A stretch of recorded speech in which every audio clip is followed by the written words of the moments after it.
Pledge allegiance.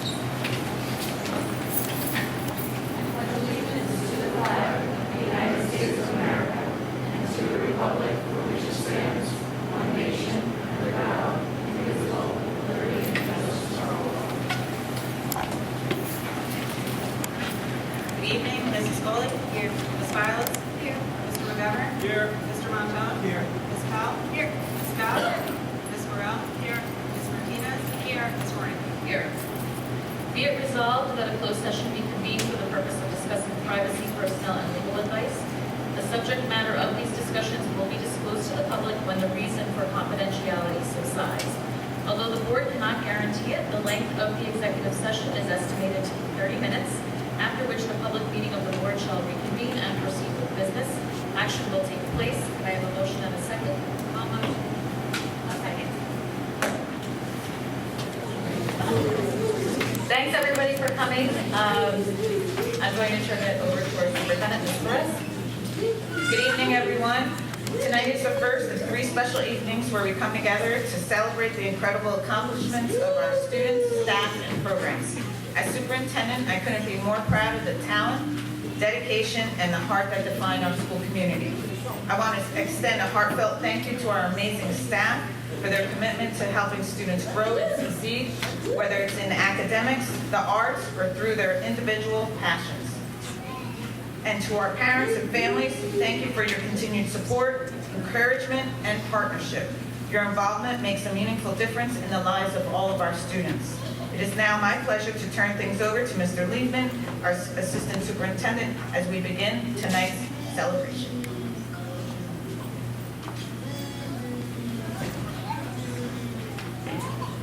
Thank you, Mrs. Perez. Good evening, parents, students, staff, administrators. I just want to echo Mrs. Perez's comments that this is one of the nights that we look forward to. It's fantastic to see everyone out here tonight. We're so excited to recognize students and staff this evening. We are going to kick off our presentation tonight with a special recognition of the Madawan Aberdeen Ed Foundation is an integral part of a lot of the work we do with curriculum and instruction that directly impacts students in the classroom. At this point, I'd like to turn it over to the Ed Foundation President, Mrs. Nutt, if you'd like to come up to the microphone.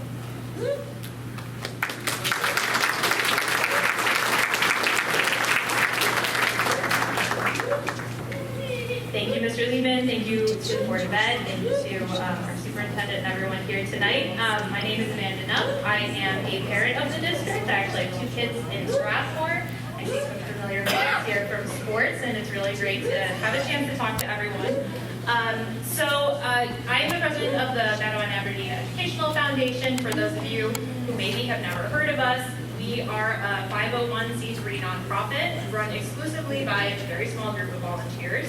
Our mission is to grow the opportunities and educational experiences for students in the district by funding and awarding teacher-ideated grants that support the educational curriculum. So these are typically in areas like technology and learning, scholastic enhancement, arts and education, professional development, and cultural enrichment. You've probably seen our little light bulb logo all around the district, but we're trying to get the word out there more so people know what it is we do. So this is a quick presentation to kind of walk through what we did this past year.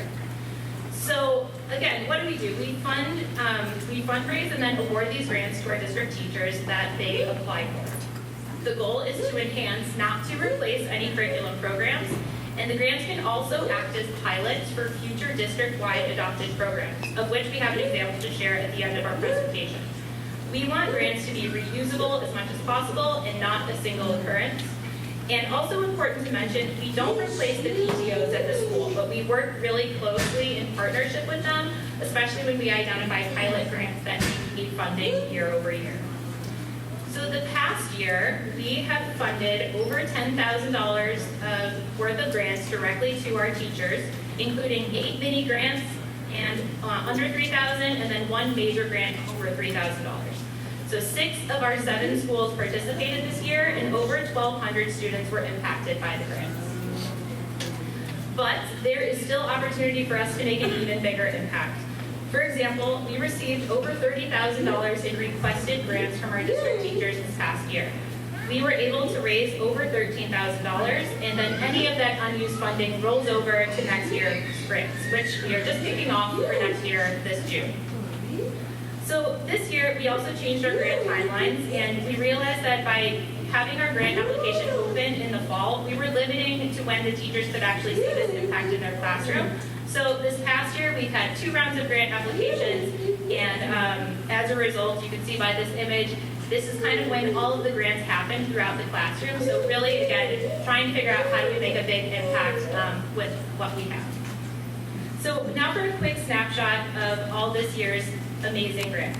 We want to thank our creative and thoughtful teachers in the district for their dedication to our students in applying for these grants and carrying them out in their classes. So first of all, the Pause for a Cause grant at Ravine Drive was awarded to Ms. Morrissey and the other co-applicants, helping students understand how to support their community by collecting donations for Castle of Dreams Animal Rescue and painting paw prints for the hallways as a follow-up. So the Ed Foundation supplied their art materials for this project. And again at Ravine Drive, we awarded 5 lending libraries to the school thanks to an idea from Mrs. Murray. These libraries give broader access to books to the nearly 400 students at Ravine, from pre-K to 3rd. Mrs. Murray also shared that many of the students are already excitedly borrowing books from the libraries. At Strathmore, Mrs. Nzengo was awarded the Solar STEM Kits, which allowed her 3rd graders to learn more about solar energy in a hands-on way. Her students built the kits made of Legos-like pieces and wires, and then took them outside to witness how the variations in light given by the sun directly impacts the machine's fans and how it spins. These kits will be passed all around the Strathmore 3rd grade classes for their solar energy units and can be used every year. And at Cliffwood, Mrs. Gomez received multiple standing easels to expand her art lessons outside the classroom. The pre-K students have been able to observe the changing of a tree throughout the seasons, and so far have done this for 3 seasons, which they'll finish with the summer before the end of the school year. At MAMS, Mrs. Nilsson, who is actually here with us tonight, thank you for coming, she has found a way to keep her 7th graders engaged by emphasizing journaling and reflection with wildlife awareness. The foundation supplied art journals, supplies, and book resources for teacher-led art journaling and reflection for all 7th graders.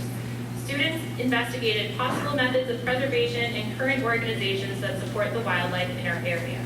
And then also at MAMS, Mrs. Farmer was awarded the True Color Grant, which supported the 8th grade design lab with materials for t-shirt creation, which supports self-expression and computer science and design principles. And then last for our mini grants at the high school, we supported the REACH students thanks to a grant from Mr. Sniffen and Ms. Hollinger, which supplied REACH students with kitchen items to help further develop independent life skills. And our guidance counselor here, Mrs. Longo, was awarded a grant for Girls in Gloves, a program that introduces many self-defense principles and practices to 9th grade girls.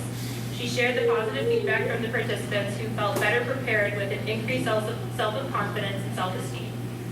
And then last but not least, this past year was our major grant at Boyd Road. This was team building awarded to Principal Bombardier. So this was a 1-day team building session run by an outside organization called Optimal Performance Associates that helped the 4th graders at Boyd develop a sense of togetherness and help acclimate to their new environment after having come together from the 3 different elementary schools.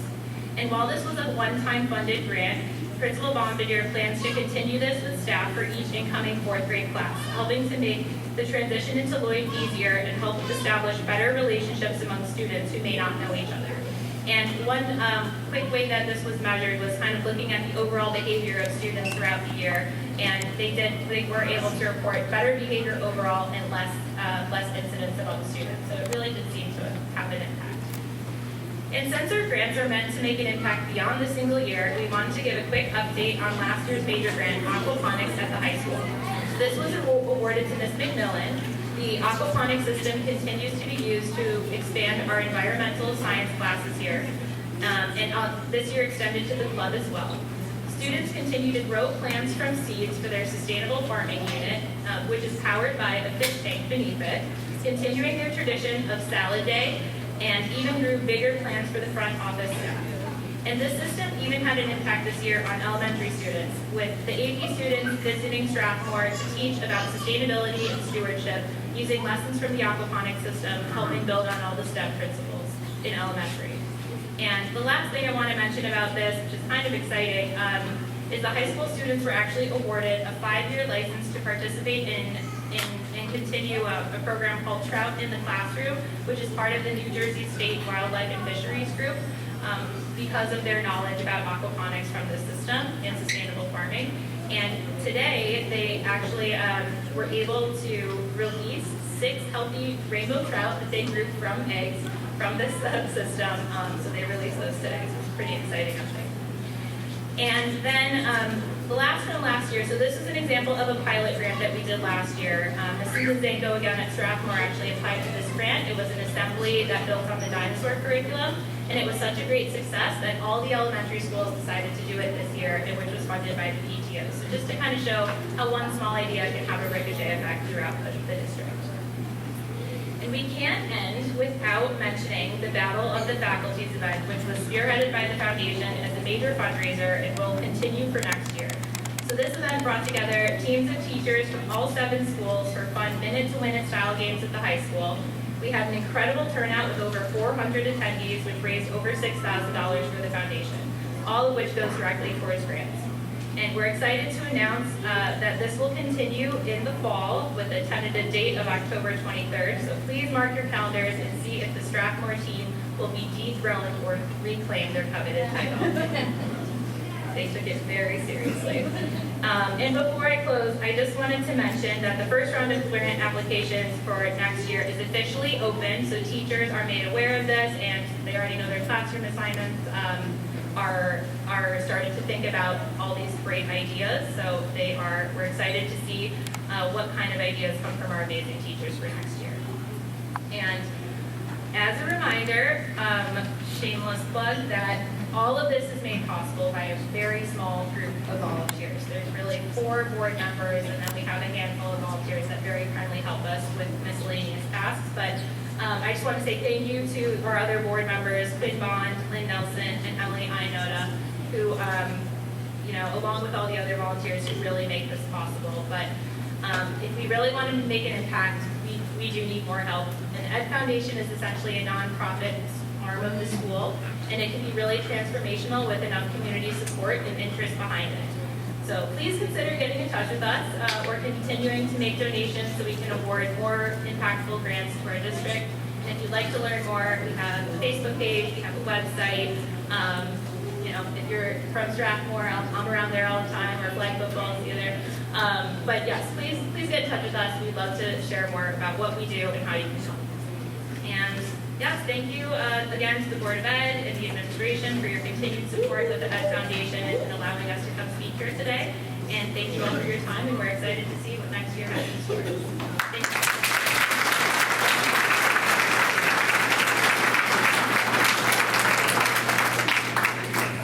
Thank you, Mrs. Duff. We encourage everyone here to please get involved with our Ed Foundation.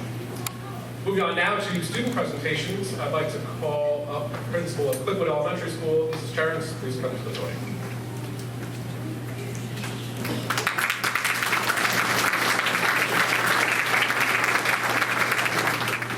Good evening, everybody. Welcome. I can't believe this turnout. This is amazing. What a great night to celebrate our students at all of our schools. And I am honored to be acknowledging students at Cliffwood Elementary School. Without further ado, let's get started.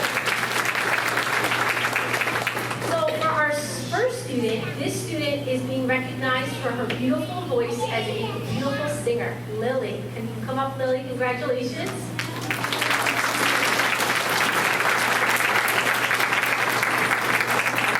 We have very talented students at Cliffwood in the music department, so we want to recognize Christian and Sunny. If you are here, if you can come up.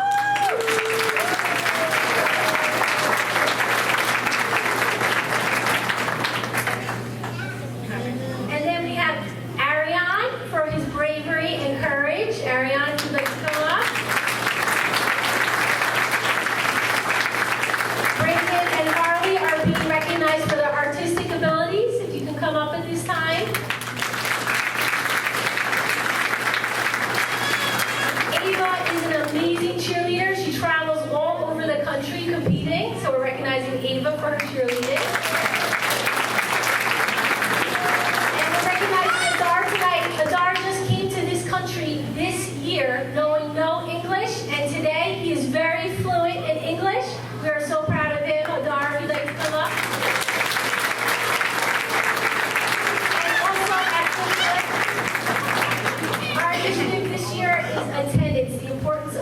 at school every day because every day counts. And these students that I'm going to mention right now have 100% attendance. We are so proud of them. They are Brianna, Jason, Yusef, Julian, Brian, Jacqueline, Emma, Noel, Albert, Florette, Mishka, Faith, Theodora, Liana, Callie, Charlotte, Kaden, Olivia, and Audriana. Let's give them all a big round of applause.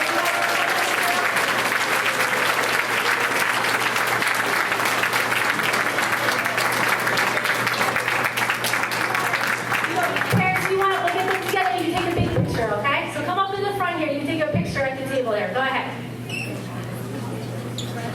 And I'll get your certificates in the back.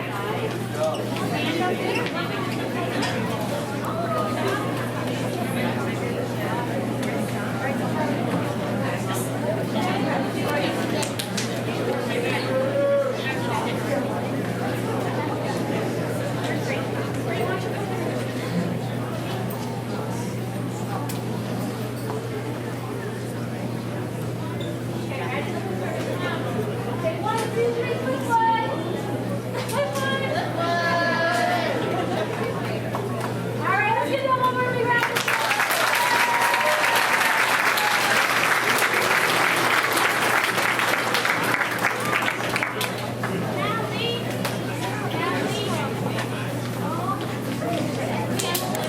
all my good friends, if you can meet me in the back and I'll give you your certificates and we'll take a picture back there.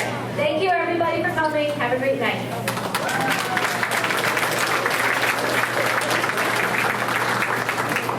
Thank you, Mrs. Chair.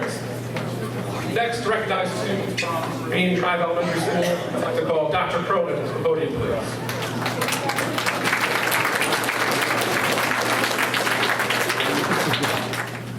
Good evening, everyone, and thank you so much for allowing Ravine Drive to be part of one of the 3 celebratory evenings to end our school year. When we were bestowed with the honor to acknowledge students of Ravine Drive for their outstanding accomplishments throughout the year, this was a very difficult task to narrow down who we would be presenting our awards to tonight.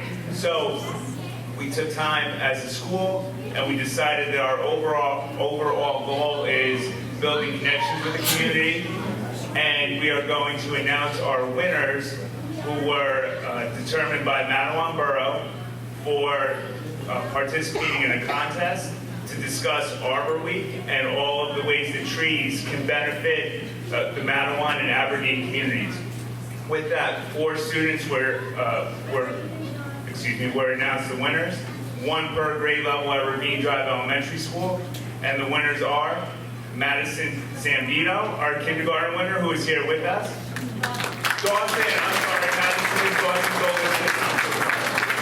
is also with us, if she can join us if she would like to. No, Madison is the older sister, and she can join us also. Sorry about that. We also had Alejandra from 1st grade. Sadie from 2nd grade.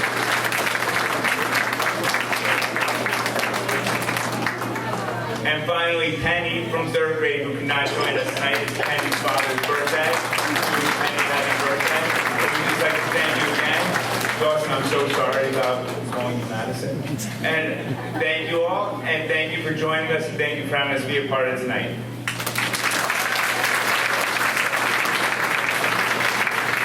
Please join us in front of the dais for a quick picture, and have a great night, everyone.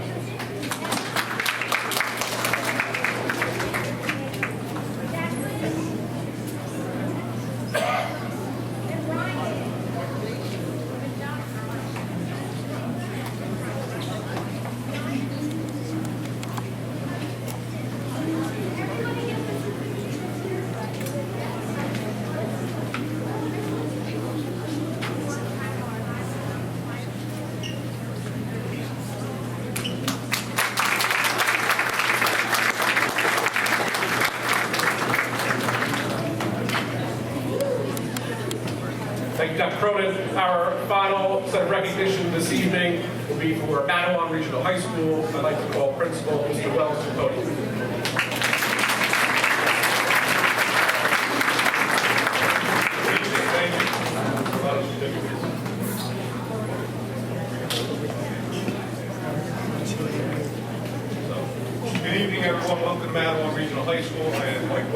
proud principal. Thank you, Mr. Perez, Board of Education members, for giving us this opportunity to recognize all of our students this evening. There are a lot here, yes. But we stand to be recognized on your respective teacher voting. Okay? I want to congratulate all of our students here, Cliffwood and Ravine. It's an honor to share tonight with Dr. Cronin and Ms. Jarrett, two dedicated administrators that I've had the pleasure of working alongside. So it's great to have you guys here. And tonight we have over 90 students here. Okay, and I don't want to jinx us because there's a month left, but we're really having a great year, so I really thought it was important to celebrate all their accomplishments. Tonight, we'll hear about students and their outstanding achievement in writing, outstanding achievement in poetry, outstanding achievement in science, and of course, our outstanding achievement in visual and performing arts. There's no way that I can do all this on my own, so I have called upon some of our dedicated staff members to come out and talk about their respective areas. So at this time, I'd like to welcome Ms. Cherubino to the podium, but before I turn it over to Ms. Cherubino,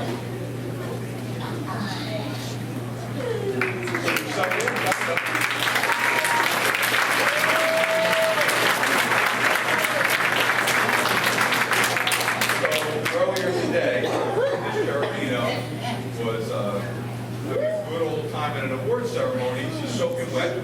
She came right off the bus, but she received a big old check in the amount of $10,000 for her work with our Students Against Disruptive Decisions organization for a lot of the work that they've been doing, including our Serenity Garden that will be finalized in front of the school. So thank you for being here. I know you had a long time.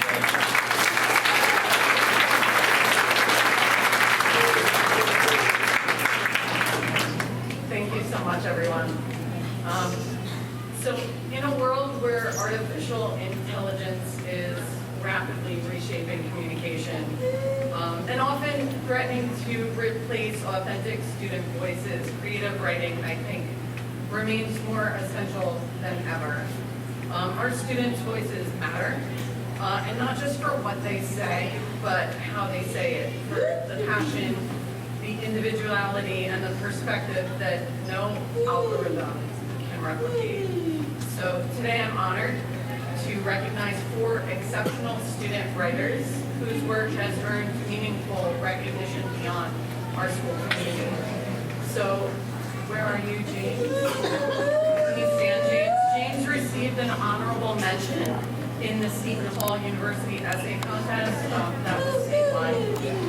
And this is a testament to his thoughtful insight and clarity of expression. Congratulations.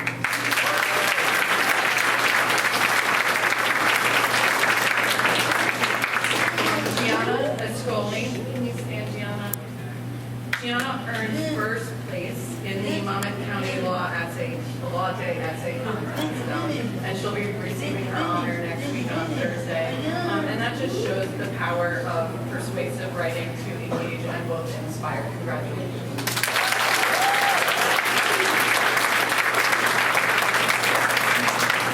Dylan Diaz, can you come forward? Dylan was third place in the Monmouth County Law Day Poetry Contest, where his evocative language and unique voice really stood out. Congratulations.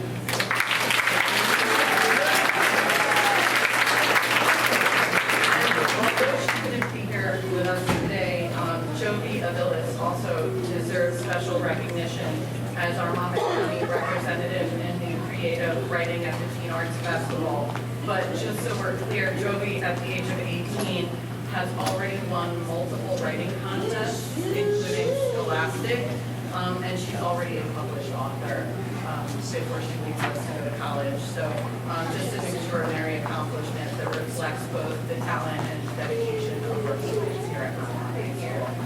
So thank you so much.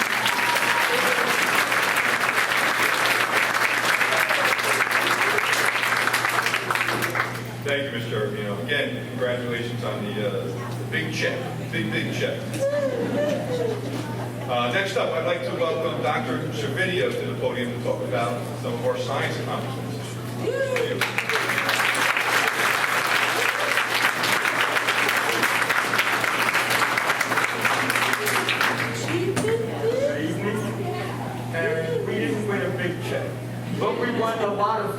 plaques from our competition, and they're pretty valuable too. My name is Dr. Paul Savidio, and I am the proud instructor in biology, anatomy, physiology, and molecular cell biology.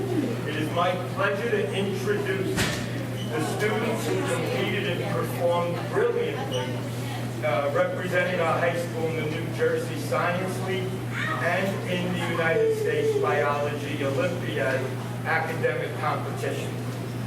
We will be receiving school plaques from the New Jersey Science League for finishing in the top 10% in both biology and in anatomy.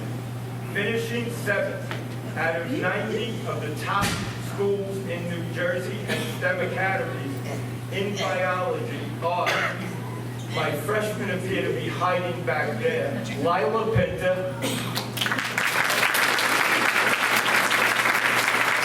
Lauren Casey, Matt Paul, Victoria Green, Adam Granada, Laura Boyce.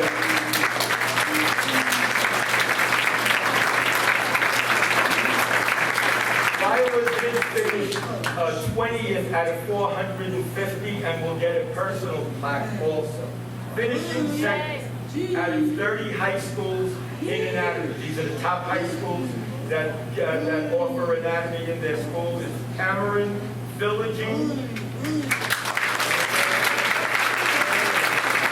Karen Meshea, who just today told me that I've been mispronouncing her name all year. That was correct. Mackenzie Devlin,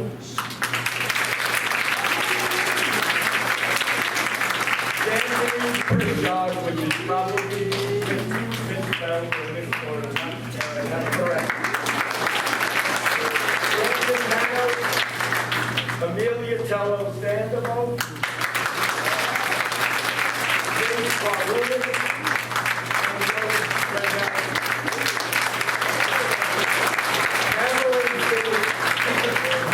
Out of 170 students, and will also receive a plaque. I have to mention, last but not least, Logan Beebe, he is not here.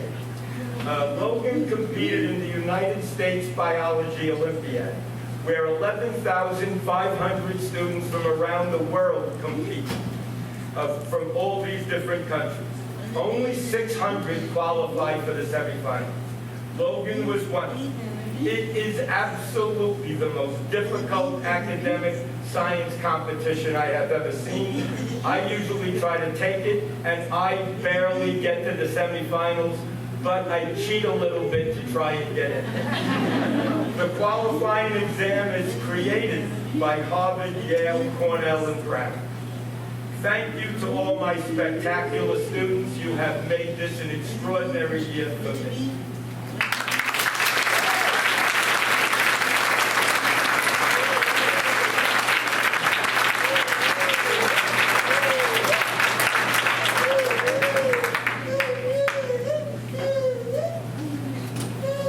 I'd like to welcome Mr. Andre Baldersini and our 2025 Macy Award nominee, Director, Ms. Linda Wong, to the podium to talk about our visual performing arts.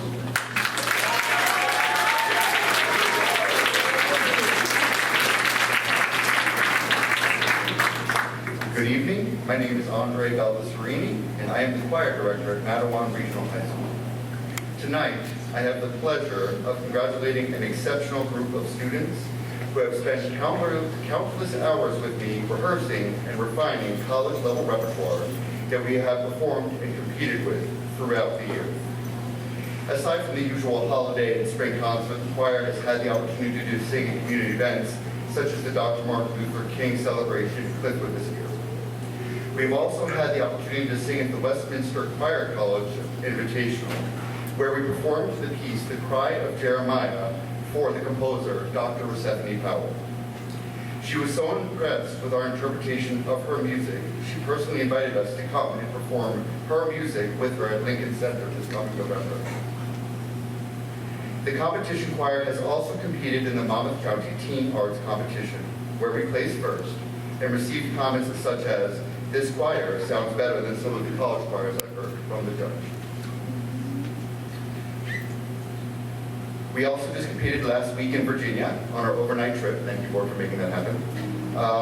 And the choir received first place with a superior rating, best overall chorus of the day, outstanding soprano section, accompanist, and soloist.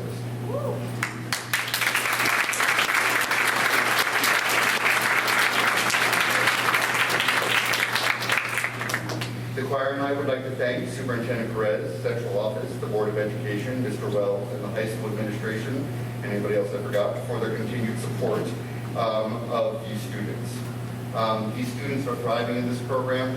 I always say that your voice is the only one that sounds like it in the entire world, and you share that gift with me every day, and for that I'm eternally grateful.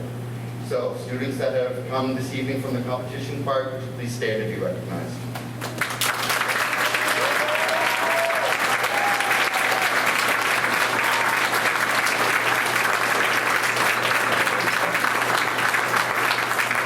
Thank you again, and congratulations to these incredible students. I apologize in advance because mine's going to be a little longer, but it's a good thing because we had such a successful season. So I'm Linda Walling, the director, proud director of my theater students. So first, in March, we competed at Monmouth County Teen Arts in our drama and our musical. So please, my cast of leading ladies, would you please come up here and stand?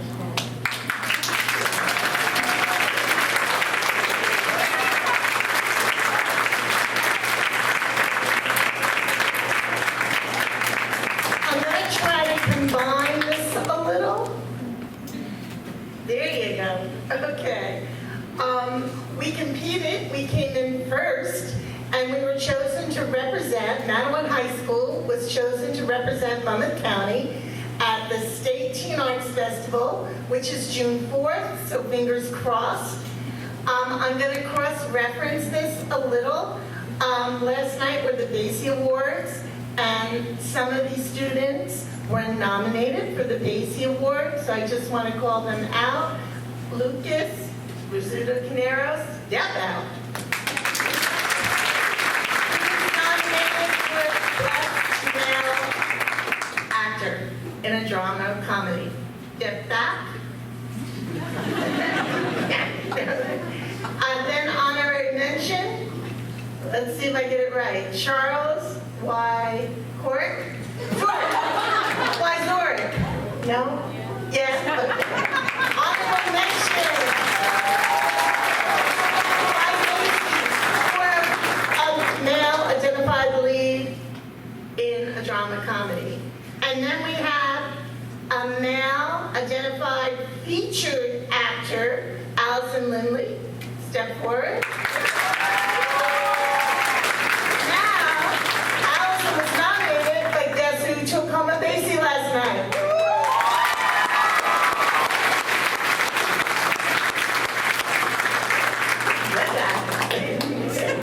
And that they take direction well. And then I'd like to call up Tara. Tara was nominated for female featured actress last night for BOE. Step back. All right, so I will ask you to, if you were in the musical, please stay there. If you weren't in the musical, please sit down. And the rest of my musical cast, for Pippin, please come up.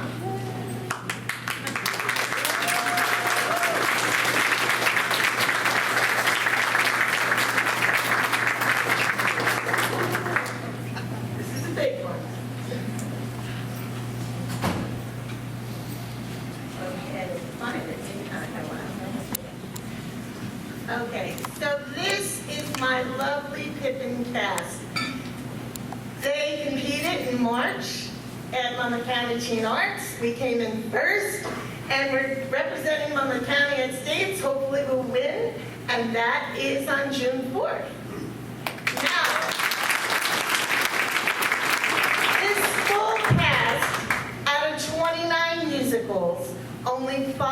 nominated for, it's like the Tony Awards, for the Monmouth County Ocean Basie Awards.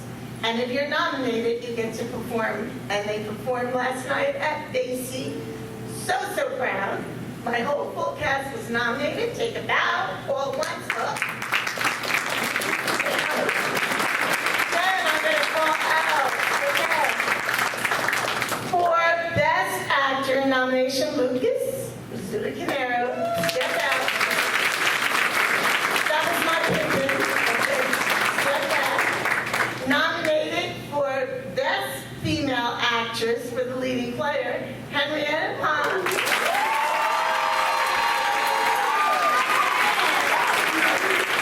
Yes, who took home the Basie last night.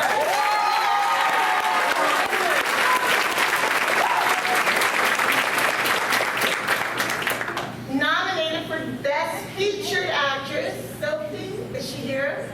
Sophie Estrella. She couldn't be here tonight, but we're very proud of her. A lot of little seniors, so I'm getting my children. Nominated for, actually, for honorary nomination for the chorus of Maryland Regional High School's Pippin. Chorus, step forward.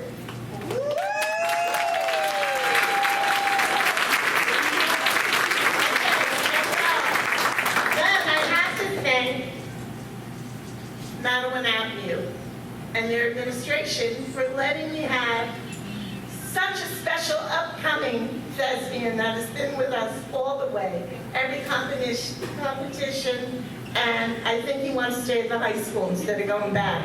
Declan, step forward.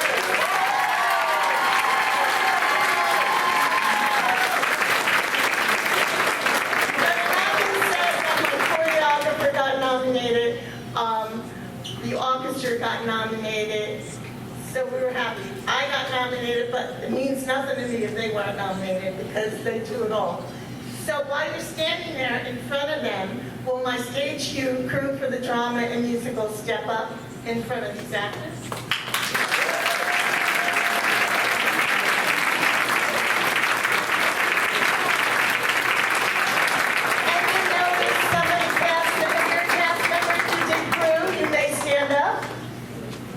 Some of my cast members, Peyton, this is her first ever senior year that did the musical. She's been on crew for all 4 years and she decided to try the musical and still did crew. So take her down. Honorable mention at the Basies for set, crew, and lighting. There they are, take a bow.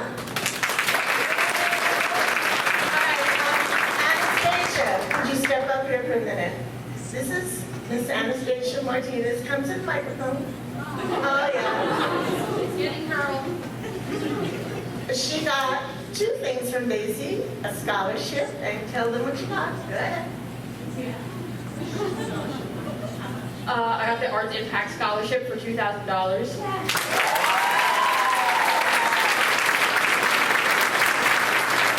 And Ms. Walling so kindly nominated me to do so for outstanding student leadership, like award thing.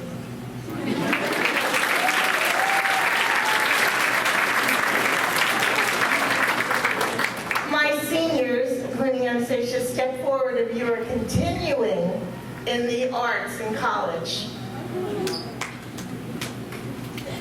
I'm going to miss them so.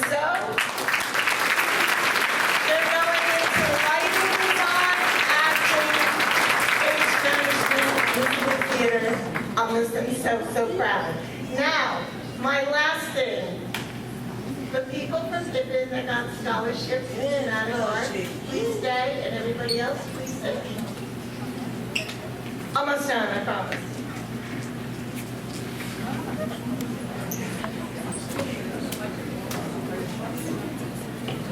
Okay, the following students received scholarships from the New York Academy of Dramatic Arts after they were critiqued at our Friday night performance of Pippin. All in all, these scholarships total $50,000.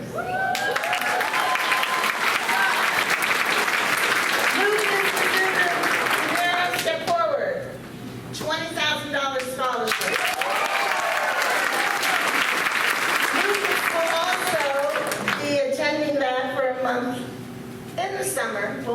in to horn in on his fabulous craft, right?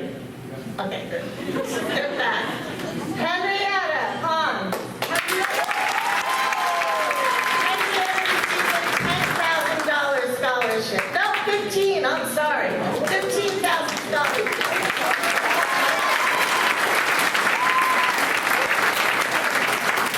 Christina, is she here tonight? Christina Tessie received a $10,000 scholarship. Kate Nasca, step forward, received a $1,000 scholarship.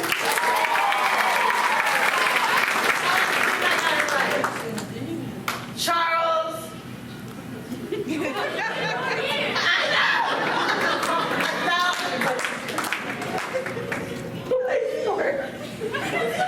$1,000 scholarship.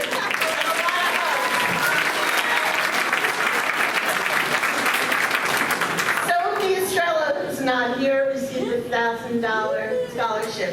Rena Martinez.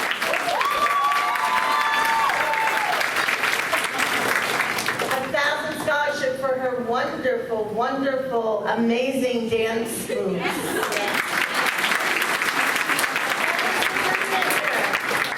Sabrina Button got a $1,000 scholarship. So total $50,000. We're so proud. And one more thing, if you are around, the best thing in town will be June 14th in the morning. We're noted, Madeline's noted for the shark attack, our shark race by Main Street Donuts to benefit our theater program.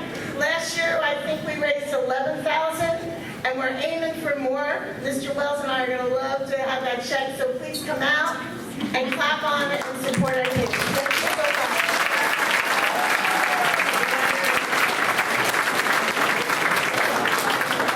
All right, how about one more round of applause for all of us?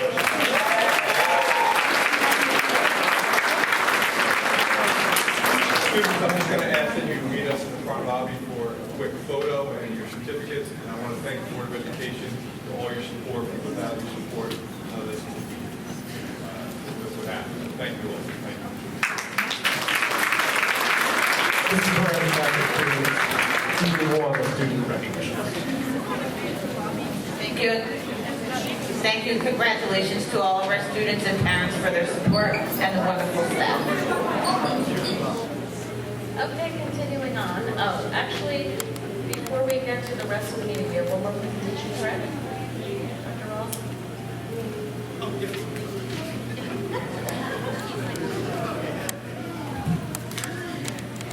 Okay, thank you. Each year, the New Jersey Department of Education uses a rubric-based self-assessment to grade schools and districts on their efforts to implement the Anti-Bullying Bill of Rights Act. The rubric assigns points based on various core elements and indicators, with the total possible score being 78. The self-assessment is not a letter grade, but rather a numerical score reflecting a school's compliance with the law. The assessment for the 23-24 school year, which was last school year, I presented at the October 2025 board meeting. I shared with the board that each building principal submitted their self-score for their respective school. At this time, I am sharing with the board the assessment score assigned to our district, which is a 71 out of a possible 78 points. This information is posted on the district website for publication the entire year. Thank you. Thank you, Dr. Ross. Moving on, can I have a motion and a second to accept the minutes?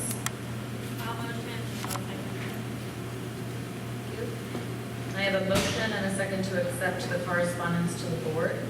I'll motion. I'll second. Thank you. Board President's report, just an update on a few things that have been going on over the last month.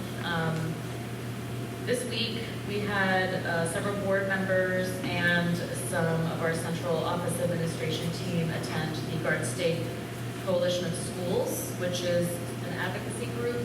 There was a panel discussion with 2 legislators and 2 superintendents And we had a lot of similar themes that we've been hearing from our own community about the school funding formula, budget, teacher shortages, substitute costs and shortages, and, you know, we sort of had a discussion to try to come up with solutions, and I think one of the main points is that everybody should use their voices to advocate, because, you know, groups like the Garden State Coalition of Schools and other statewide groups have been doing this for a while, and it kind of gets drowned out. So when we have community members who are reaching out to their legislators, that helps kind of bring that groundswell from the grassroots directly to the legislators that can affect change.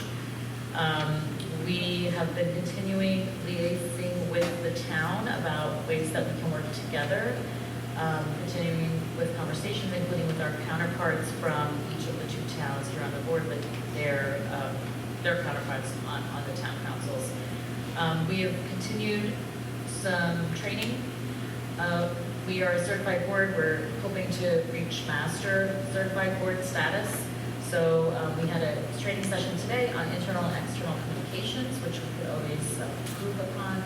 And personally, we all have to have training to stay current with what's required as a board member. So every year there's training involved. So I just recently completed my governance 3 training.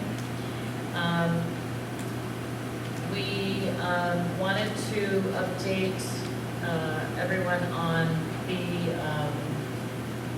Memorial Garden. We had students come to one of our last meetings to talk about the Memorial Garden at Madeline Avenue Middle School. It was kind of in a state of neglect and even borderline vandalized. I don't think on purpose, but some things were misplaced and strewn about. So I was really pleased to see the quick action by central office admin as well as the building administration there to get that in a really nice place. And then we even had some parents donate to freshen it up even more with some flowers and things like that. And we're going to keep that in a nice state, so we don't have the situation again where it gets neglected. So we'll work on how we're going to do that. I also wanted to update, and Ms. President, I have to turn to you for this, but a couple of our community members. We have a student who also has a parent in this district who's a teacher who's been receiving some treatment for a cancer diagnosis. You may have seen Ben, his name's Ben, some of the fundraisers going around town. The treatment has been completed, and so far he seems to be doing well, so we're going to continue our prayers for him. We also have a teacher in our district who's a longtime teacher, much beloved teacher in the elementary school. I believe she's at Brooklyn now. She used to be at Cambridge Park. She was in a very serious car accident, and there is some fundraising going on for her as well. She's right now, I think she's stable, but it's a pretty serious situation, so our prayers continue for her, and if there's any interest from the community to donate to her medical expenses as well as some other support that the family will need, there's information out on a lot of the Facebook pages where you can contact the district for information on that. Clifford Elementary has the information directly for that. And with that, I will turn to our student representative, Ms. Truner, for the student rep report. Thank you. Good evening. To begin at the high school, there are many exciting events coming up. Tomorrow is our annual Battle of the Classes, where all of the grades will compete in events including pie eating, tug of war, musical chairs, and a dance-off. We cannot wait to see which grade will come out on top. The advanced dance students will present their showcase this year on May 28th at 7 p.m. Tickets are $7 at the door. Come out to show your support. Senior picnic and prom will both be held on May 30th. Looking further ahead, the senior achievement ceremony is June 3rd, and the 2025 commencement will be held June 19th at 12 p.m. Next up, at Ravine Drive, students enjoy an assembly from the Garden State Percussion, sponsored by the PTO. On April 29th, they celebrated Bubbles for Autism. Every student had a bottle of bubbles, and they popped the stigmas that surround autism. Ravine is especially thankful to their central office for providing ice cream sundaes on May 8th in recognition of Teacher Appreciation Week. Field trip season is also underway, with preschoolers going to 7 Presidents and 3rd graders visiting Horace Park. The Monmouth County Park System is giving our students the opportunity to learn so much about the environment and ecosystems within the community. Ravines related arts teachers also held a phenomenal Night of the Arts last night as third grade students kicked off the night with their annual concert. Over the next few weeks, several events and ceremonies are underway as Ravine will celebrate their preschool and kindergarten students stepping up, the third grade carnival, and ice cream social, just to name a few. Join them in these celebrations. Moving on, Cliffwood is excited to share some of their most recent happenings. Recently, they held an art contest in which students had the opportunity to create designs for the trailer located outside the school. After a school-wide vote, one of their very own talented Cliffwood students had their artwork selected. In the coming months, students will work together to paint the trailer, helping to beautify the outdoor space and proudly display their Cliffwood spirit. Cliffwood students have also been busy celebrating their moms and important women in their lives by creating heartfelt crafts and enjoying special classroom celebrations in their honor. In addition, the amazing Cliffwood staff took on the Harlem Wizards in a fun-filled basketball game. It was an unforgettable night filled with laughter, energy, and school pride. Best of all, the event helped them raise funds toward their goal of installing a sponge surface for the playground, making it safer and more enjoyable for all students. Thank you to Cliffwood's families and community for your continued support. Next, Lloyd Road Elementary School is gearing up for many exciting end-of-the-year activities for 4th and 5th graders. Over the next month, Lloyd Road will host their annual art show. This year's theme is a superhero art show, and the evening will include make-and-take crafts and raffles. Thank you to Mrs. Gurney for planning this wonderful event for students and families. Additionally, the Lloyd Road PTO is preparing for their first annual movie night under the stars, where families can come cuddle up on blankets and enjoy some snacks while watching Despicable Me on the outdoor screen. Lloyd Road is also excited for their 5th grade carnival, 4th grade field day, and end-of-the-year pool club trip for 5th graders. Students are also preparing for their upcoming chorus and band concerts. Mr. Levine and Mrs. Hughes have worked hard to prepare their students for their spring concert performances, and students are ready to show off their incredible talent. Lloyd Road is hosting 2 upcoming parent workshops open to families at both Lloyd Road and the middle school. The first parent workshop will be a virtual webinar on May 19th, focused on executive functioning skills, including time management, planning and organizational skills, cognitive flexibility, and self-regulation. This parent webinar will be recorded and a link will be shared for any parent that cannot attend live. On June 4th, Lloyd Road school psychologist Ms. Engel will host an in-person parent session focused on addressing stress and anxiety along with strategies and tips to promote self-care and coping. Flyers with full details can be found in a Lloyd Road Parent Update newsletter. Finally, Lloyd Road is excited for their 5th grade promotion ceremony, taking place on June 17th with 3 different ceremonies based on the students' homerooms. Information about the promotion ceremony has been shared with 5th grade parents, and they look forward to recognizing their students for their hard work and accomplishments as they are promoted to 6th grade. Recently at MAM's, 8th grade classes attended an assembly as part of Mental Health Awareness Month. Students were engaged in a presentation by Matt Bellis from the Tigger Cibola Foundation. Mr. Bellis' message was titled Better Highs and Healthier Lows, and the assembly was interactive for students. Additionally, the annual MAM's Spring Band and Chorus concerts were recently held. Students from grades 6 through 8 performed various numbers under the direction of Mr. Wells and Mrs. Ludwig. Both shows were great, and the band and chorus students have demonstrated tremendous growth since the school year start. The annual art show was held on May 13th, and more than 300 attendees visited MAM's to see the outstanding artwork produced by middle school students. MAM's artists have developed their skills in our classes led by Mr. Stevens and Mrs. Pecorino. Additionally, the MAM's Battle of the Classes is coming soon. In late May, MAM's students and staff will battle it out to see which grade comes out on top. Activities include a dance competition, trivia contest, relay races, fundraisers, and much more. It should be a great time for all involved. At Strathmore, spring is the season of field trips. The 1st grade classes kicked off the season with a trip to a Lair community farm. Additionally, kindergarten classes visited Longstreet Farm, and 3rd graders spent the day at Info Age in Wall Township. Cambridge Park students had the opportunity to tour Strathmore School, including some favorite common spots such as the cafeteria, community center, and they even visited kindergarten classrooms for a glimpse of what is to come next year. Under the direction of Strathmore's music teacher, Mr. Ebersole, the 3rd graders performed their concert show, Strathmore Cinema, on May 15th. Students performed songs from some of Hollywood's greatest and most popular films. Mrs. DiBrienza, Strathmore's media specialist, has arranged for many fun activities to continue to foster students' love of reading. On May 21st, Mr. Mike was the guest of honor at this year's author visit, and the Matawan Aberdeen Public Library will be visiting Strathmore on Friday, May 23rd to promote their summer reading program. The PTO was very busy this month with the 2025 lip sync. The night was a huge success thanks to all of their hard work. Over 50 students showcased their lip sync skills for a packed house, and the much anticipated Teacher Act closed out the show. Thank you to the MRHS Dance Academy for volunteering their time to put together the opening number. Penny Wars also ran in May with the 3rd grade class emerging as the winner. The PTO also sponsored a Muffins with Mom evening and the annual plant sale for Mother's Day. The students will finish out a busy month with their annual Fun Day event on May 29th, coordinated by their physical education teachers, Mrs. Albanese and Mr. Pappas. Finally, preschool students at Cambridge Park participated in a Disney parade around the school to raise money and support for one of their teacher's sons who is battling a brain tumor. The PTO co-hosted a literacy night where families participated in reading activities together, obtained library cards from the Madeline Aberdeen Library, and visited the Scholastic Book Fair. They raised almost $3,000 for Cambridge to purchase books from Scholastic. This concludes my report. Thank you and have a great evening. Thank you very much, Ms. Tubner. Moving on to curriculum and instruction agenda. Mr. Lee. Thank you. Under curriculum and instruction, we are asking the board to take action this evening. Our first item for action is A, travel as listed on the travel attachment. Item B, we're asking the board to approve the field trips as listed, which includes 1 revised and 3 new.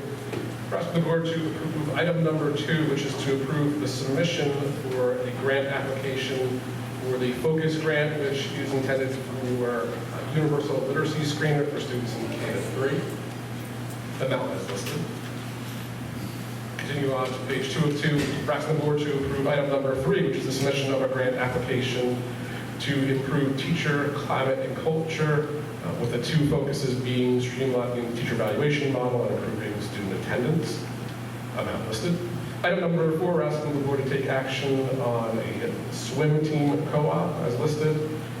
Item number 5, we're asking the board to take action on the non-resident student enrollment for the 25-26 school year, student ID, grades, and schools listed. And we're asking the board to take action on item number 6, which is the submission of a grant application for Keys Academy. This is for opioid settlement funds. That concludes curriculum and instruction. Thank you. Can I have a motion and a second to accept the agenda? I'll motion. I'll second. Any questions? Ms. Worthy? So just a couple of things, not necessarily questions. On the trips, I love that we're taking the kids to Lake Leopards. I think that's fantastic. It's right here in our own backyard, so that's great to see. The swim co-op, I know I've told you all this. I'm very happy to see that we're doing additional co-ops and getting the students to be able to participate in sports that they may play outside of school, but can still participate representing our school district, so I think that's wonderful. And I know I've mentioned this, but I'm going to mention it again. We already have one co-op with the hockey team, and I'd just like to ask that we continue to do what's been happening for the past year, which is really recognizing the students. When it first started out, they weren't necessarily recognized as being a part of the Matawan Regional School District, so the past year it's been phenomenal because they have gotten mentions and they felt included, so that's fantastic. So I'd love to see that continue. And then lastly, I am very, very, very happy to see that we're submitting for part of the opioid settlement funds. For people that don't know, Keys Academy is our recovery high school. It's one of 3 in the state.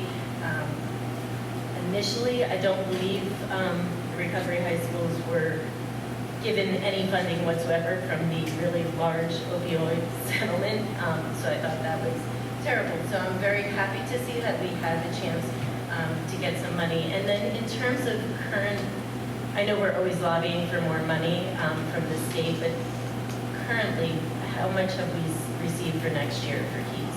Do we know that number? They decreased funding from the state to $250,000, so it's a reduction of 50%. So that is devastating, I think, because the Keys Recovery High School, in addition to the other 2 in the state, I mean, they're literally saving students' lives. So I'm very disappointed and I'm hopeful that the state will give us some money to help those students, because for people that don't know, we don't just help students from Matawan. We help many other students from other Monmouth County schools as well as other counties in the state. So I'm really hoping we get this grant and additional state funding too.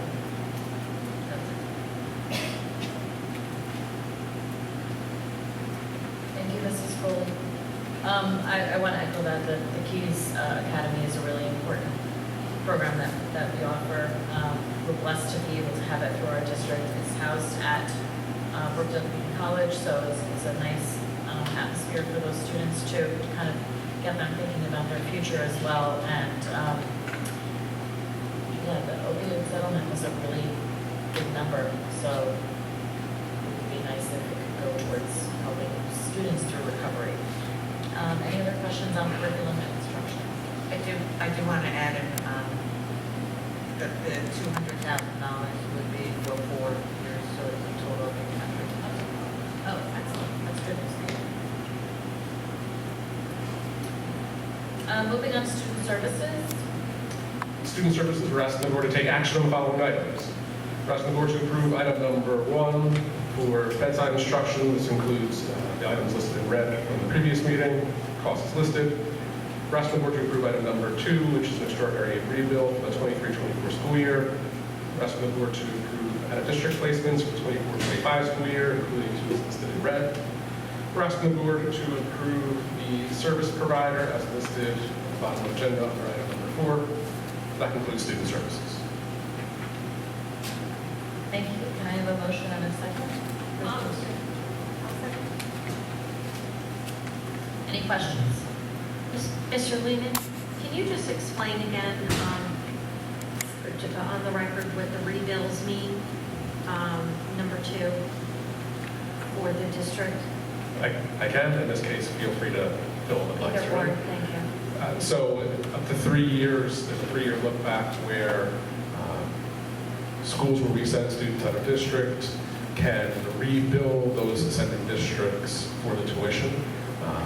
So that there's an audited process that it does go through.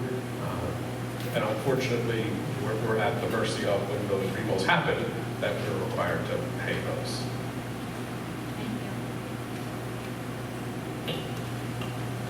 Thank you. Any other questions? Moving on to personnel. Dr. Wells? Thank you. We're asking the board to take action on the following personnel items. In item A, we have the resignation of the preschool teacher, which we wish well, and we also have retired 2 principals who we would like to thank for their service to the district. Item B, we have leaves of absences as noted. These are paid and unpaid leaves. Item C, we have appointments, which include preschool teachers. We're excited to welcome aboard. On page 3 of 8, item 2, we have extracurricular activities as listed. Item 3, we have curriculum instruction, Title I and nights as listed. And item 4, we have extended school year programs as listed, as we are continuing to staff those programs for our summer ESY. Item 5, we have home instruction as listed, and it continues on to page 5 and ends on page 6. On page 6, item 6, we have staff array changes. And item 7, we have placements of college university observers as listed. On page 7 of 8, we have the HID from our last meeting as listed. And then the HID proclamation that I read earlier with our score is listed in item 2. And in item 3, we have our affirmative action team listed for the 25-26 school year. We also have in item 4, our extracurricular and staff recommendations, which were shared with the board, along with home instruction teachers for 25-26 school year. Finally, on page 8 of 8 of personnel, we have our district mentoring plan, which was shared with the board. We have our community college pediatric nursing program. We have administrative leaves with pay and approve our administrative contracts as And then we have our rehire list. We had some amendments which we had to make from that list as listed. And finally, we have a call for extra hours for Michael W. Wells as listed. That completes the personnel agenda.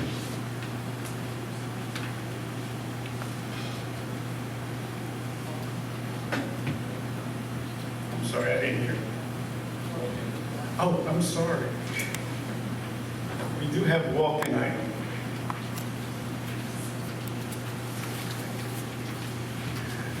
We are also asking the board to take action on the appointments that's listed in the walk-in item that was received. And that concludes the personnel agenda. Thank you. Can I have a motion and a second to approve the agenda? Any questions? Ms. Borghi, I have a question. Sure. On the, I know I asked this before and I was pretty oblique about it, so I'll try to be clear. On the extracurricular list that we received in relation to this, there's a handful of vacancies on there that include some that are like basically the leadership of some of the clubs and activities in the schools. Is this, like, whatever we approve today, is this like set in stone list, or are those vacancies going to still be attempted to be filled, or? Yes, they may be filled. They were posted, but if we didn't have applicants, but there's a possibility that they can be filled. Okay. Okay. Okay. Thank you. Anything else? Any other questions?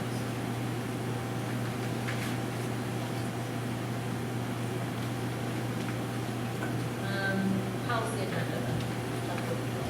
Thank you. We are not taking action on policy tonight, but we have a first reading of several policies. The board did receive these policies along with some backup that explains some of the revisions that were being recommended. Policy 511, which is eligibility of residents and non-resident students. The board should be aware of this policy that the main change was that in the past, boards of education were able to waive, or had discretion to waive tuition for non-resident students. That is no longer the case, except for those situations of employees, certificated staff, members, children attending school. That's the main change in policy, or regulation, 5111. We also have policy and regulation 5751, which is sexual harassment. Comments to share on this is that mainly what this policy did, the revision, it named and described the roles of the investigator, program and activity, respondent, the Title IX coordinator, and the grievance process in terms of sexual harassment of students. In addition, the board has a discretion to make a choice of an option in order to determine sexual harassment. The preponderance of evidence standards, which means that the sides of evidence must be more convincing and likely true than the others, typically requiring a greater than 50% likelihood that the fact question is untrue. The second question or choice is clear and convincing evidence standard, which basically clear evidence is legal standard of proof that requires evidence to be so strong and persuasive that it leaves no reasonable doubt about the truth of a factual contention. That is the main choice that the board has. I will leave it up to the board attorney to describe more of that if the board needs further clarification. The next policy that we have is the equal access of student organizations. The main change in this policy was a slight change, which the protective groups were removed, but they still are mentioned based on the NJAC code.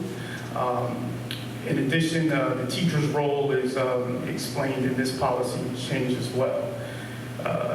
Policy 2415, Every Student Succeeds Act. Main change for this one was it moved from parental involvement to parental and family engagement. That was the large change there in that Title I funding policy for Every Student Succeeds Act.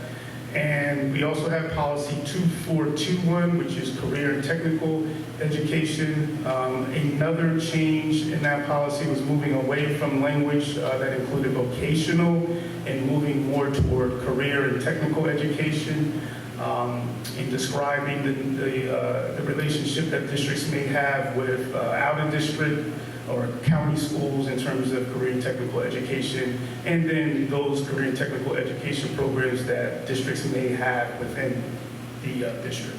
That concludes policy. Thank you. Can I have a motion and a second to approve? I'll second. Questions? Yeah, Dr. Ross, can I just ask as policy chair, prior to the next meeting, I'm assuming for process, we would have Mr. Rubin review 5751, get an option, what he thinks, and then the board would be able to get that answer prior to the next meeting so we can decide? Yes, most certainly. Okay, thank you. I also had a question about just having review. I know Mr. Rubin is away, so just having some review with the board attorney. And then also, so policy 5842, I think we had discussed before when Strauss recommends removing like the list of the protected class, not doing that, just leaving it in there. So I don't know if that's something that I'd have to take a closer look at this particularly, but it sounds like it was removed as per their recommendation, but just, I think, I'm speaking correctly when I say that as a board, we've decided to not take that recommendation. So we can talk about that with the policy committee offline, but. And that, yes, that you are correct. Usually what I like to do for first read is just to put it there, but we always have the liberty to add those protected groups as well. So yes, you're correct. Thank you. Finance, Ms. Case. Good evening. Finance, it is one of our bigger months. We have 23 pages of renewals. So I will just say we are looking to take action on items 1 through 69 as well as the walk-in item.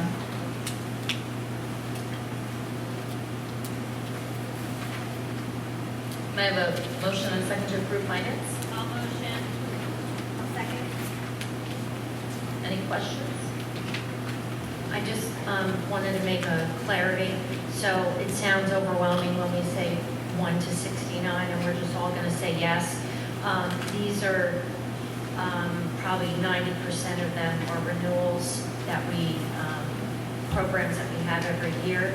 And so Ms. Case has kindly put them all in purple for us so that we don't ask her every single time, is this a renew? Is this from last year? Did we do this already?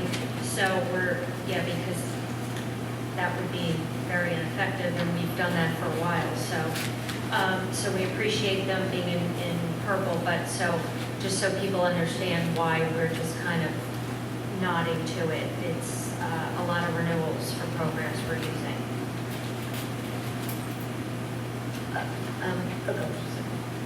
Sorry. And a quick question on item 63, noting, yes, that most of these are the same, and on 63, the contractor is the same. I just noticed that it said, and expand the scope of work, and I was curious what more we're getting. If there was time, I know I asked it earlier today, so that wasn't really much time to get an answer. Briefly.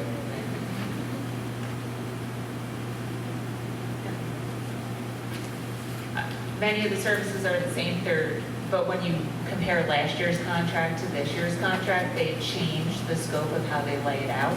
So we just wanted to make sure that we were expressing that there was a change in the contract layout. Because if you watch side to side, it's not comparable. Also, throughout the budget process, there was discussion amongst the board in terms of discussing if the district would move forward with a referendum in the next year or so. So they would be a key partner in helping us And we also asked them too, even with the additional services being with the state of our budget, that they remain flat to assist the district, and they were very accommodating to do so. They wanted to assist us and expand the relationship and partnership. Yes, I noticed that, so I was curious. Thank you. I also, just two things I wanted to point out. The shared services with Aberdeen Township, that's just one shared service we're currently looking at. There are additional ones that we are looking into with both townships, or the borough and the township. And Matawan, I know I've asked about Matawan in terms of their summer buses or their summer recreation, that will be coming as well. You're just waiting on information, right? Yes, Matawan is finalizing their trip list with our transportation department and then providing them the ability to approve it on their agenda before we have a resolution. As you'll see, Aberdeen lists a resolution that ties back to their agendas. Perfect, gotcha. And then the second thing was, I know I sent this in, but just for the community to be aware, in terms of the meal prices for next year, I had asked what's the increase from this year, and it was 5 cents, correct? And that's to cover increased costs. 5 cents a meal and just to cover the cost of increase to wages due to the state requirement. Gotcha, thank you. I'd like to, that's really loud, sorry. Number 64, I just would like to recognize the donation from North Shore Hoops. They're a really great program, my son's involved, and they don't charge a lot to be a part of it, so the fact that they're donating $1,000 is pretty amazing. Ms. Case, can I just have one follow-up? Can you just briefly explain 67 with the food service? I know we had asked earlier, but I just want to make it clear for the community, please. Thank you. So every 5 years, we're required to go out to bid with the state, and then we are eligible for 4 one-year extensions. And so we will be in our second year with Mascios. With that being said, the resolution that's before you is state mandated. They need to see that all these requirements tie back into the contract, or they will return it to us and ask us to reapprove it.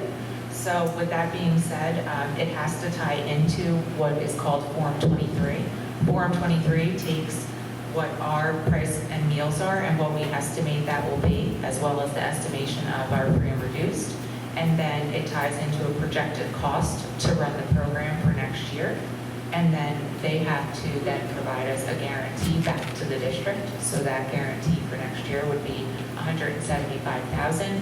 We utilize that guarantee to then staff lunch aids into the cafeterias. And then honestly, cafeteria aids are more than that, but we're thrilled to be able to have the ability to get that guarantee in order to reutilize it. And then we also hope every year we're going through inventory throughout all of the kitchens. There is equipment that is getting older and used, and we are really trying to replace instead of just repair. We are getting to a point where the repairs are costing more than replacement. So we're just trying to be very wise with our dollars. Thank you, Ms. Case. So just real quick, so if it is a guarantee of 175, if for some reason we don't reach the 175, does that mean they would give us the difference?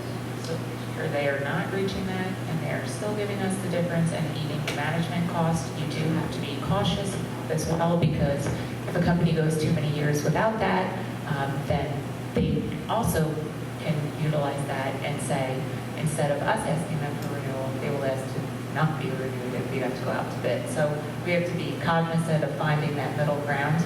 We were very lucky that we were able to rehire our staff that we had here, but that comes at a cost to the contract prices and what they're eligible to then create that guaranteed bid. And then just lastly, that money cannot be used to pay back debt that is owed from lunch accounts. No, so we do have old debt, right? So whenever students leave, there's inactive debt and then there's active debt. And so we would not be eligible, even if there is a profit in that account, to then turn around and use it to pay off those. I know this is a busy time, so maybe once things quiet down after graduation and stuff, maybe we can revisit that and look at that policy, because I know we wanted to work on a lunch policy. So maybe when we have nothing to do in July, joking, we maybe can look into that. So thank you. Thank you very much. The Board of Education recognizes the value of public comment on matters of interest to the school community. Individuals wishing to speak must state their name and address. Comments are limited to 3 minutes duration, but an individual may speak a second time after all others who wish to speak on the topic have been heard. All statements should be directed to the board president, and no participant may address or question board members individually. All speakers are requested to express themselves in a civil manner with due respect for the dignity and privacy of others whose legal rights may be affected. Please note, while it is not the board's intention to stifle comment on matters of legitimate concern, the public should be aware that if their statements violate the rights of others under the law of defamation or invasion of privacy, they may face personal liability to the injured party. If speakers are uncertain of the legal ramifications of their comments, the board urges them to seek guidance beforehand from their own legal advisor. Hello, my name is Madison King, and I'm a 7th grader at Mans. I'm here tonight not just for myself, but for all the students who feel like their hard work suddenly doesn't matter. All year I've pushed myself. I'm currently in Honors ELA with a 95 average and Accelerated Math with a 92. I've made high honor roll every marking period, all while managing sports and other commitments. I've done everything I thought I was supposed to do to stay on track. But recently, the criteria for honors placement changed, and it has affected me and many of my peers. I don't understand how I could be removed from the very honors classes I've been excelling in. Maintaining an A average and still being excluded from these classes is not only discouraging, it's confusing, it's frustrating, and honestly, it hurts and unfair. It feels like all the late night studying, all the effort I put in suddenly doesn't count. And I know I'm not alone. So many of my classmates are feeling the same way, like we're being punished despite doing well. I hope you'll take the time to really look into this change, because it doesn't just affect our schedules, it affects our confidence, our motivation, and the belief that hard work will be recognized. Thank you for listening and giving students like me a voice.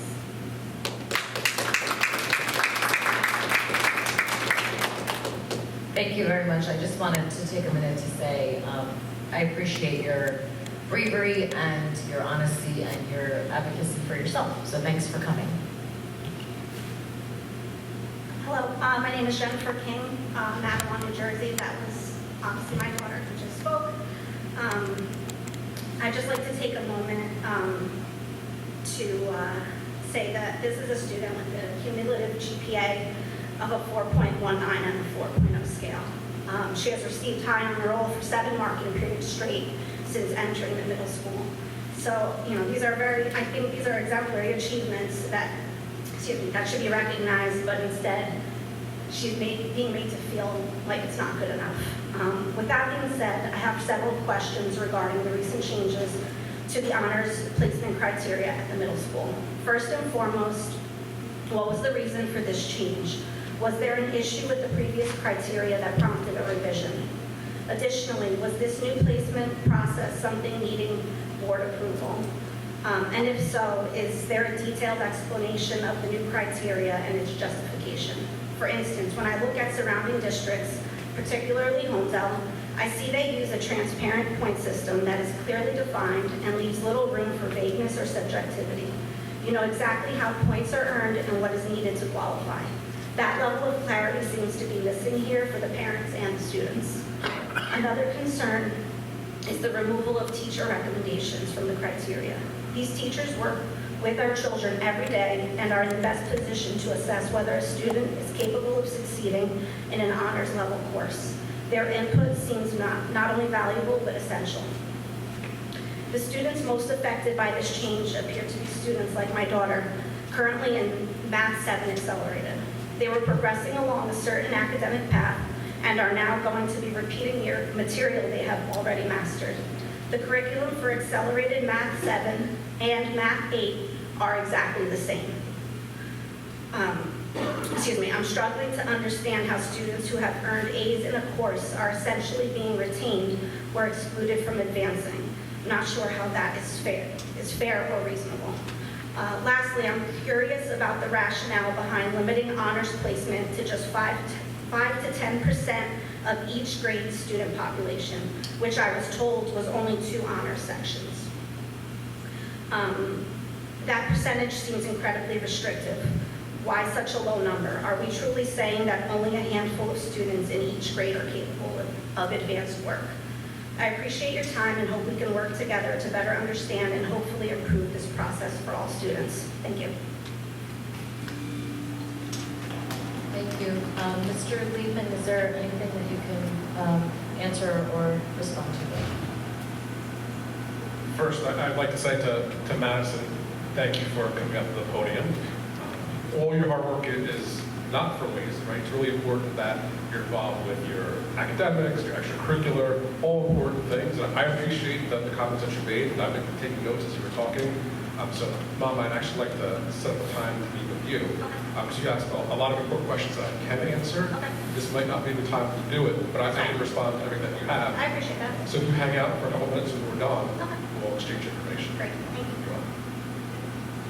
Do you mind if I just ask you, I'm so sorry to interrupt, but do you mind if I ask a question? Because a lot of this, I think I'm here just now. So can you also at some point just make us aware too if something has changed, the limitations, the teacher recommendations? I just think it would be helpful for us. I have a copy of what I was sent Just so we as a parent. know what's, okay, thank you. Okay. Thank you. Yeah, so for the board, what I can do is, and this went out to the community, and I did share with a couple of board members, there's a breakdown of math, right? So we can talk in more detail about that. We can also talk about literacy. I can walk you through what some of those changes look like, just so you're educated on that as well. Yes.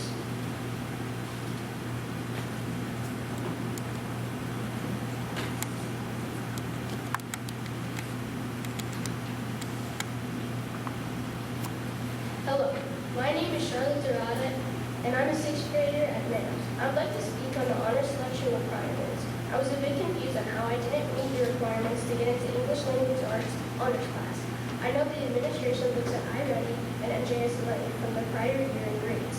I worked as hard as I could on all classwork and test assignments, and I do believe I would benefit from it.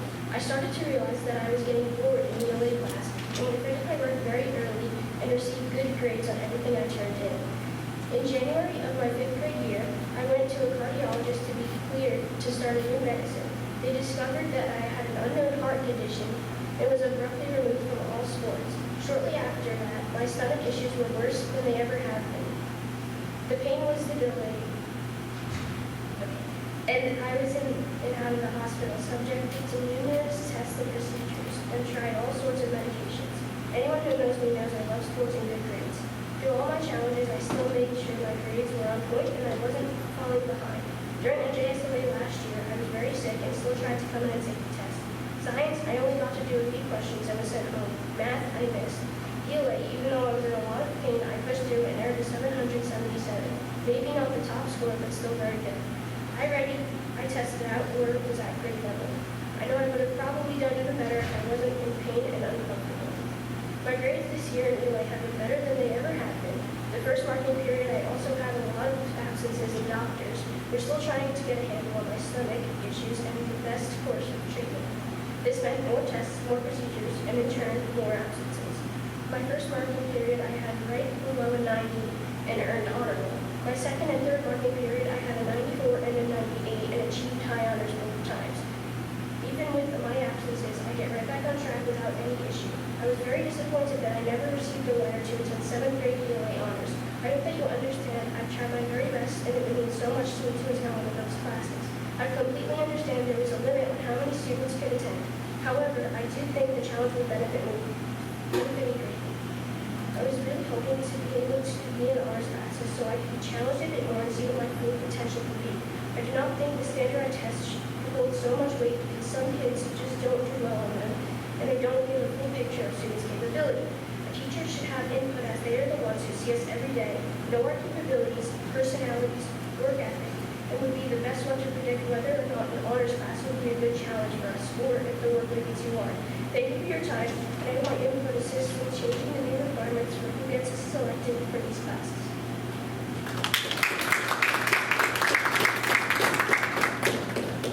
Thank you, Mr. Rada. Same comment. I just want to commend you for advocating for yourself and for using your voice to communicate what you would like to see happen. And I appreciate that. It's learning this early, both of you, is really a great thing because it's helpful to be able to get that skill of asking for, advocating for yourself. So thank you.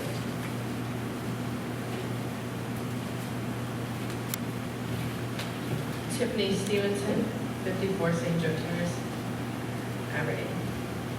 Commitment, dedication, and talent. Those are 3 words that Ms. Perez used this morning when she was this evening when she was opening this evening's meeting. She used them to recognize our students, and these words are to be true.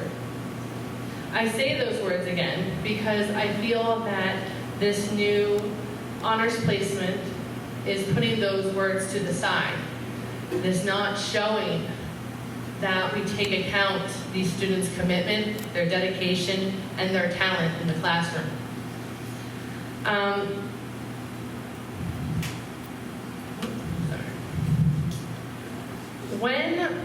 So I'm a teacher, and I know that as parents, we teach students that when we play games and we play sports, we can't just change the rules in the middle of the game.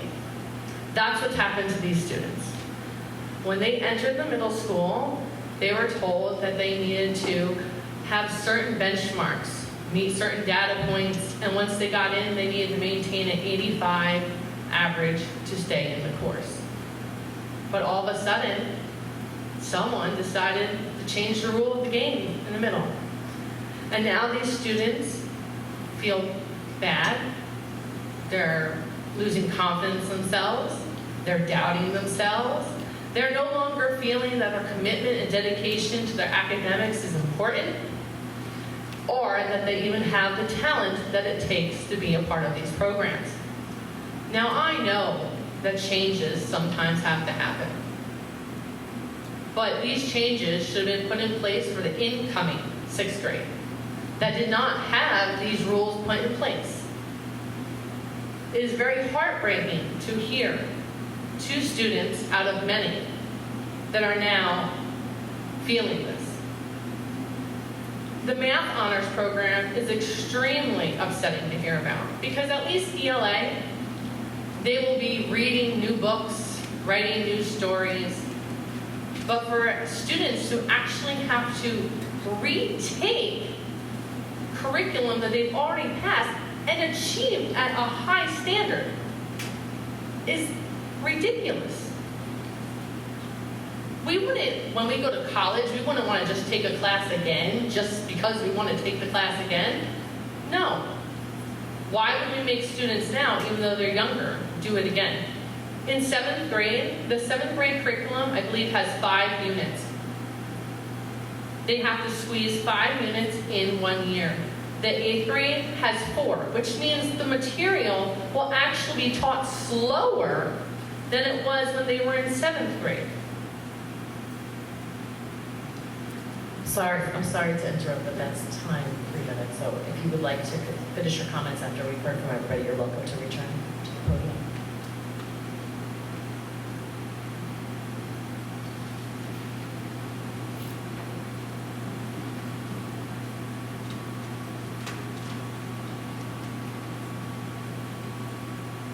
Hi, I'm Madeline Dorada. I was here about 2-ish weeks ago about the Memorial Garden, and I just want to say thank you to you all for getting it done very quickly and really caring about what we had to say. My friend Kira Wendell couldn't be here tonight due to just previous made commitments, and I just wanted to give this to Mrs. Perez and Mr. Liebman. These are just photos from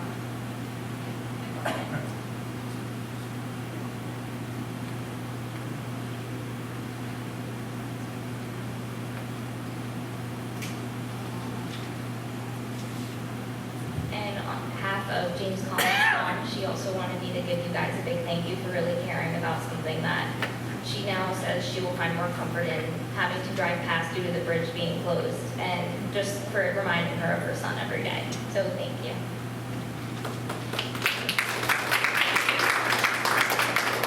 Thank you so much. We're really happy that we were able to get that done in as quickly as we did. Thank you. Also, just real quick, very proud of you girls. It's not easy, especially at your age, to want to talk in front of people. I mean, we're adults and we still get nervous up here and we don't like it either. So unbelievable that you guys did that. So never stop, like they said, advocating. And you guys made a huge difference in a month, literally. So thank you.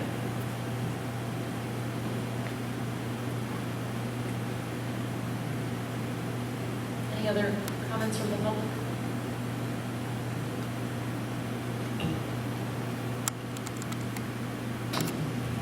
So I do want to let you know that I did, at first, when I saw the new proposal, reach out to the middle school principal. And then I spoke to the director of curriculum, who assured me that this 5 to 10% would actually be a way to increase and allow more students to participate, which made me feel really good, because we should want to have more students in honors programs, because all that does is make us look fantastic as a district. We want our students to have opportunities. And by eliminating some of these, it allows students who might have had hopes of attending one of the best high schools in the state, high-tech high school, or any other of the vocational high schools. It's not possible now because they're required to have algebra before they attend, and you're taking that away from them. So one recommendation I had is, well, not recommendation, but my question would be, what happens if these parents chose to take a summer school course and took algebra over the summer? And now you have students that meet the requirements to go into geometry, and you weren't expecting to do that. Just throwing that out there as a plausible thing, because there's a lot of upset parents that want the best for their children, and as we know as parents, we're willing to do anything and everything to get them to succeed and be happy. So on behalf of the many students and parents who are not here tonight, because this does not actually affect my daughter at all, I just am here because I just cannot believe what I am hearing, that we think this is okay to allow students to repeat things they've already done and not allow them to keep going on the path that they are, which is only going to make this district look better and stronger in the end. Thank you. Thank you. Can I ask a question? Can we talk this at some point? Like, whether it's here, next meeting, just for more information, clarity? So full transparency, so Yes. parents have emailed me. So I bring up those meetings with Mr. Lehman, and we will be addressing them. Just in case you didn't hear Ms. Perez, she said it would be addressed within the week. So hopefully I don't know if that means that we'll have opportunity to ask questions and talk about it, but Clearer communication and the board will receive notification in terms of what's been worked upon and then out to the parents. thank you very much. Any other comments from the public before we move on to unfinished business?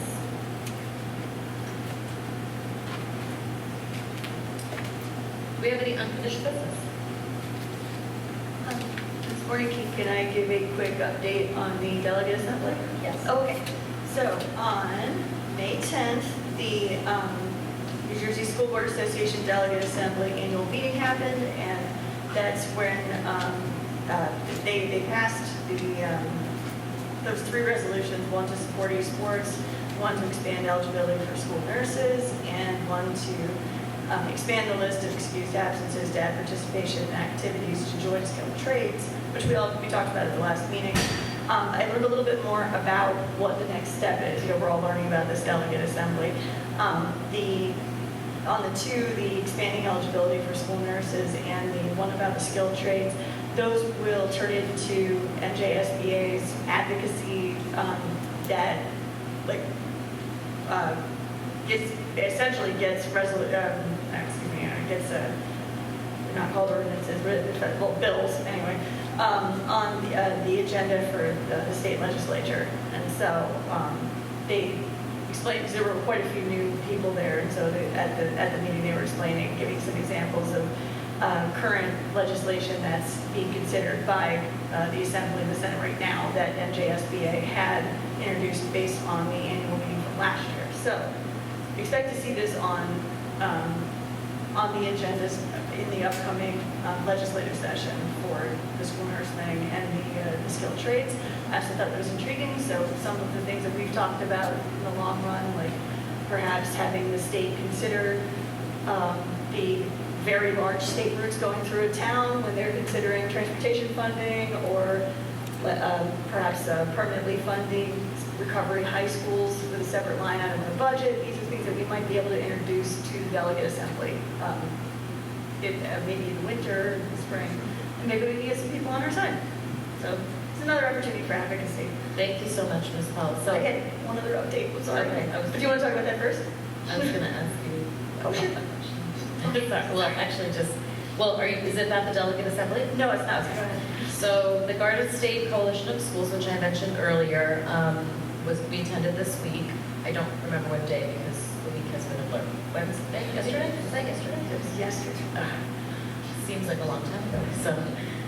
So we had Ms. Martinez, Board Vice President, Ms. Filas, Mr. McGovern, myself, and Ms. Case and Ms. Perez. And it was really interesting to hear from all the other school boards. There were other school board representatives and other school districts and superintendents, and everybody's facing a lot of the same issues. We are not alone in our desperation for funding. So that, it's not really encouraging, but at the same time, it also feels like there needs to be something done because it's not affecting just one or two districts. It's pretty much affecting a lot of districts in the state.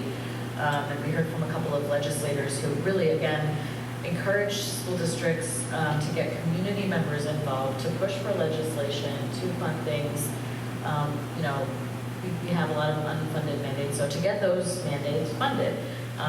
So I know that NJSBA is more sort of, they're more like policy or, change-making kind of initiatives, whereas with the Garden State Coalition, it's really more about advocating for the districts on a much more concrete level when it comes to funding and things like that. So I was going to ask you to talk about what you spoke about at that meeting, as well as I know you've been in touch with one of our local legislators about some changes that would affect arrivals and dismissals, like walking routes to school. So okay. Well, so quickly on the Garden State Coalition of Schools, they had a panel discussion, and it had an assembly person, a senator, Senator District 13, Senator Declan Scanlon, so part of our district falls in his space, and the superintendent of Trenton and the superintendent of Farmingdale. No, not Farmingdale, Flemington, excuse me. Yeah, very different. And they discussed staffing shortages and issues throughout the state and potential legislative changes to open up, for example, eligibility to people who are living in New York or Pennsylvania, because right now they can't legally be teachers here. School funding in general, a lot about S2, like Mrs. Warnicki was just discussing, and federal funding changes and federal actions and how that has impacted districts. It really, at that point, it was really turning into a commiserating sort of discussion, I think, more than anything. But when they opened up for questions, I did ask if there was any legislative potential for relooking at payment of new tax agreements and whether or not more taxing jurisdictions that are subject to it could be part of the discussion. And the feedback was that there's just a lot of inertia. There's a lot of talk that, oh, that would be a good idea, but then it doesn't necessarily happen. So that's, for those who are interested in that, that may be a potential for advocacy, and again, about the community advocating for that. And then I wanted to give, so, I don't think, is that good enough for that? Okay, so then, do want to talk about advocacy that actually some people in this room might be very interested in. At the direction of, or approval of leadership and administration, I reached out to our assembly person, one of our assembly people, Vicki Flynn, because she's a former school board member, about the intersection of Cliffwood Avenue and 35. And she is also friendly with the Department of Transportation, so that was a good conversation to have. She had me share, tell the story of what has been happening at that intersection. And after a while, I received a response that her office had spoken to DOT, and the DOT leadership had spoken with the Division of Traffic Engineering. And they're saying that the Department of Transportation is going to move forward with installing high visibility crosswalks at Route 35 and Cliffwood Avenue, and enhancing existing signage to improve driver awareness. And they're planning to implement a leading pedestrian interval, which it expands the time when pedestrians can cross that before any cars receive a green signal. So I'm still learning more about all this because I'm not a traffic engineer. But the idea is to give more time, of course, and to increase visibility, improve safety, reduce potential for accidents. They did not have a definite timeline, but they're looking to get this done in short order to possibly impact our next school year. So I will keep everybody posted as I hear more. But I thought that was good movement, good to hear, and I thank them profusely. Thank you. Yeah, it's really encouraging. I know you talked recently about your alma mater where they had this four-way stop. Yes. Like, so similar, but it would just give a few extra, maybe a minute, a few seconds, an extra minute for the people, pedestrians, to get across before cars were given a green light. So I think that's fantastic. Very appreciative for your efforts there, as well as our legislators who were able to help out as well. Yeah, thank you for your support. Ms. Powell, thank you again. That's awesome. I'm hoping that when they come and investigate, they realize that it's a mess and maybe we need either more money or they can really make a change. I'm not sure, but I know personally I feel better if we could just, if we got more money in transportation to bus, but we're not there yet. I'm hoping. But is there a possibility that if you don't hear, like maybe you could follow up, or thank you, I appreciate it. Yeah, and I think, yes, I will definitely be following up, and I think our assembly people, plus they also were involving the town, so there's a lot of people that are involved in this conversation. Yes, absolutely. Anything else? So we'll take a vote.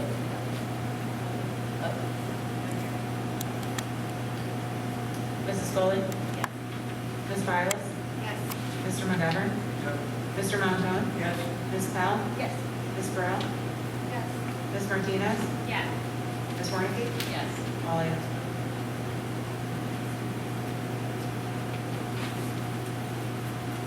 Mrs. Foley, did you have any, is this new business? Or? So just wanted to remind everyone that Saturday, Madawan Borough has the Memorial Day Parade, and our former SRO, Jeff Griffith, is the Grand Marshal. So if everyone wants to go out and attend, I believe it's around 11 a.m. start, I think. So that's fine. Excellent, thank you.